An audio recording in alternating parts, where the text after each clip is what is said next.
Chilling, man. You look great, kid. Making some gains, bro. I feel like I'm in jail.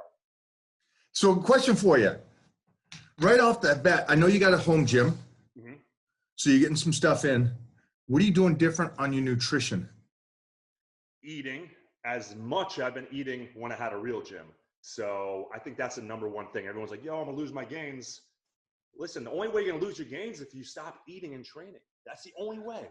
Question for you then. Let's go deeper on that one. Ready for a second? Will you lose your gains if you eat right but don't train? What will happen? What will happen?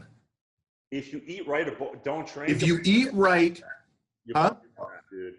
You think? You have to train, man. Yeah, at least a little something. I'm a big believer on that you can maintain a lot of the stuff you have off of great nutrition. Yeah. A majority, and I think that society freaks out. And I only say that because I don't say it because I see what happens in the fitness world, but I see what happens in the athletic world. So the guys I see that, and no disrespect to the fitness guys at all, but when I see these pro football players take a good 2 to 3 weeks off, they eat healthy, they come back the exact same. I live with a freak, Mona. Mona trains barely 3 times a week, and she eats she eats more than I do, and she keeps all of her gains. Well, let me ask you this: when you're competing for a show, what do? Do you train all the way up until a show, or do you like to take a couple days of rest? Because I always look better when I train all the way up. Okay. I got the muscle hardness. So I've tried taking two days to recover and, put my feet up and just carb up. But my body responds the more I train, man. Well, you've been doing it long enough to where you know exactly what, and yours is, there's a difference between that 1% and you're that 1%, it's that one little fine-tuned thing that you do different than the 7.5 billion people that makes you the most elite.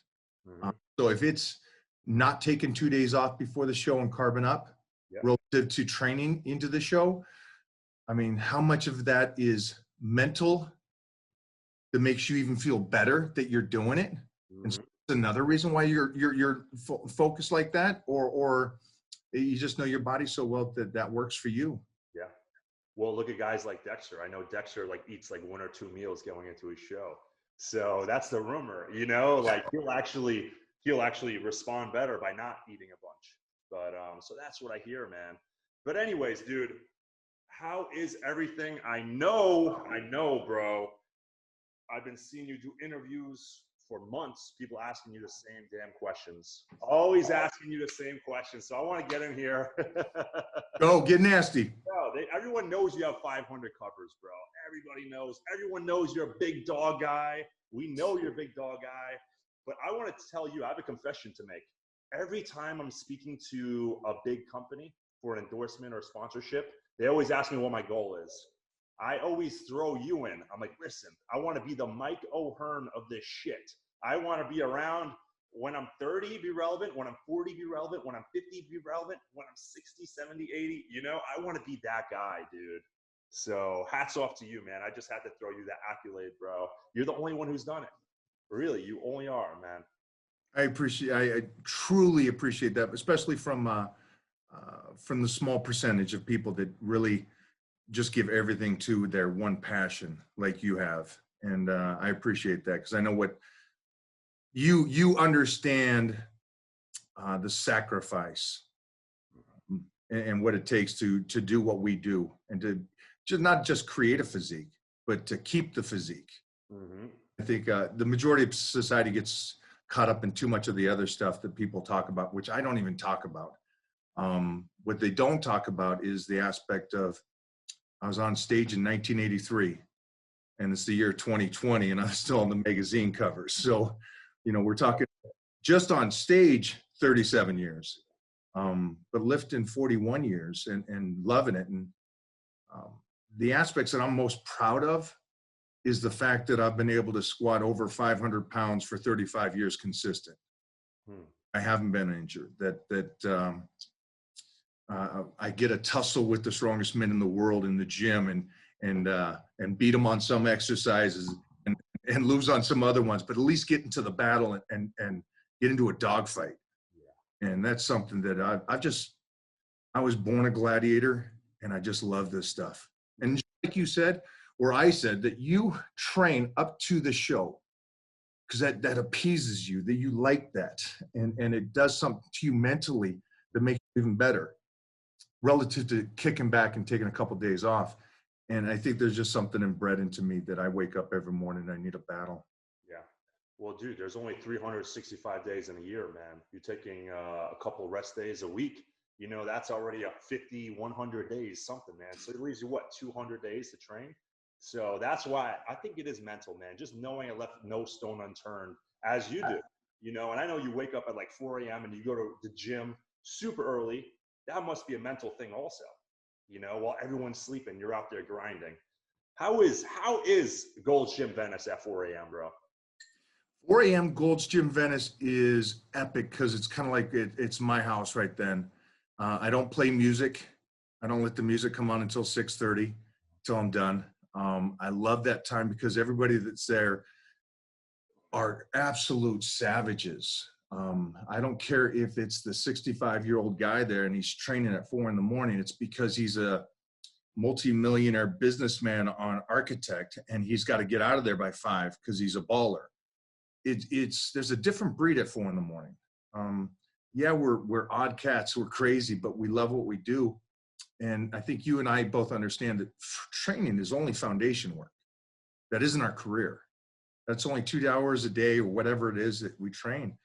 It's everything we do outside of that. And for me, if I can get it in without interruptions and just with the crew and blast it and then get onto the work day, I'm good. Because we'll work from Mona's a savage, my girl, but we'll work from 6:30 till 8 o'clock, 7 days a week. But we love it, so it's not work. Yeah, no, dude. Hell, you have to love it. To get to this level, man, you can't do it at this level without loving it. Like, sure, you could do a bodybuilding show. You might win, you know, if you don't love what you're doing. But, man, when you love what you're doing and you're waking up every day and doing it, that makes all the damn difference, dude. All the damn difference. Let me interrupt you on one thing because I know the answer to this, but I want your fans to hear this and my fans to hear this when you say this. When you get up in the morning to train or whenever you do train, do you do it because you have to or do you do it because you love it? Oh, dude, I love it, dude. It's like brushing my teeth. I have to brush my teeth, man, the same way I train. It's like my day. My wife knows when I have a bad workout, like if I have a chip on my shoulder, she knows it's because I didn't have a good training session. Like my day is ruined. If I don't have a good training session, Mike, I'm like the worst person to be around. I must train. So people ask me, how am I consistent? And not just consistent for a show or a year, but how am I consistent for 40 years? And it's because of what you just said. It's in our blood. We don't train because we have to. We don't train to be famous. We don't train to, yes, we want to win shows, but that's not the underlining root of why we train. We train because we need it in ourselves and that battle within ourselves. And I think you agree with me that it's not motivation, it's passion. Yeah, it's total passion, bro. Motivation comes and goes, man. Passion's what's important. I mean, I remember I was doing this. I was placing runner-up at the Mr. Olympia 2 years in a row and working a full-time job, you know? So there was no real money. Like, sure, there was contracts, you know, there really was. But there wasn't any money for me. I was doing this. It was taking money out of my pocket. And I was still doing it, you know, sleeping 5 hours a night, you know, taking a nap in Bev Francis Powerhouse in the parking lot in between training and cardio because I didn't have time to go home. I love this, man. I love this, dude. I didn't know that, and I think that's the coolest thing in the world. Yeah, man. I used to drive from Long Island to Brooklyn, work 9 to 5 as a property manager in real estate, and still like winning these shows. And sometimes, you know, I get stopped on the street in front of my colleagues. I'm like, what the hell? How's that guy know you? I'm like, it's a long story. You know, there'll be bodybuilding fans and stuff. So, yeah, man. That's the coolest thing. I think actually having a full-time job actually grounded, like it made me grounded as an individual. you know, where people, they get the big contract, their head gets a little big. And it grounded me a lot. It let me know that, you know, you could be one of the best in the world and you could still work, you know, because I love bodybuilding, but it doesn't define me as a human. What defines me as a human is my character, you know, my hard work, the way I treat my friends and my family. That's really like what defines me. But man, bodybuilding to me is, you know, it helped me become who I was.